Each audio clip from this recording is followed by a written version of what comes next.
समझना चाहेंगे फिर चुनावी नतीजों के बाद आपने कैसे पोर्टफोलियो को मैनेज किया, कहाँ पर एक्सपोज़र घटाया या बढ़ाया? तो हमारा जो पोर्टफोलियो ओरिएंटेशन आप देखेंगे, हम बार बार कह रहे हैं कि ये जो 2021 के बाद एक इंडिया में जो जीडीपी का एक्सपांशन है वो इन्वेस्टमेंट साइड से बढ़ रहा है, ग्रॉस फिक्स्ड कैपिटल फॉर्मेशन जिसको कहते हैं।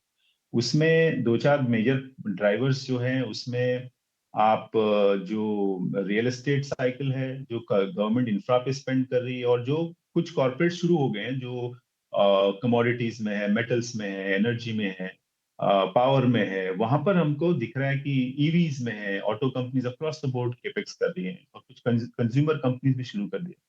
तो ये मोटा मोटा जो केपेक्स साइकिल जो 2003 से 2008 के बीच में बहुत एक्सपांड हुआ था, वो सिमिलर लग रहा है कि real estate, commodities, energy, power, infra, ये सारे सेक्टर्स में बैलेंस शीट एक्सपांशन हो रही है।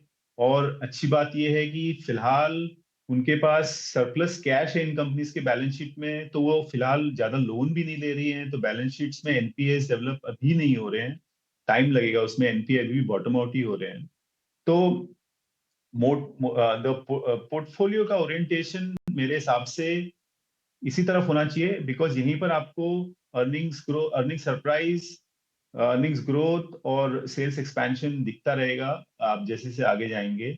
और स्पेशली एनर्जी, कमोडिटीज और फाइनेंशियल्स में पिछले 5 साल में एक्चुअली वैल्यूएशन कम हो गए हैं। प्राइवेट बैंक्स ले लीजिए, कोई भी जो बड़े बड़े बैंक्स हैं उनकी वैल्यूएशन कम हुई है, एनर्जी कंपनीज, मेटल, इसमें मतलब बहुत ज्यादा वैल्यूएशन एक्सपांशन नहीं हुआ है। जहां पर वैल्यूएशन एक्सपांशन हुआ है पिछले 5 साल में, आप देखेंगे आईटी में हुआ है, ऑटो में हुआ है, इंडस्ट्रियल्स में हुआ है।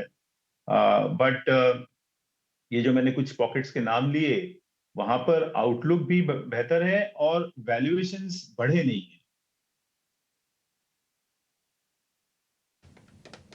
हम्म।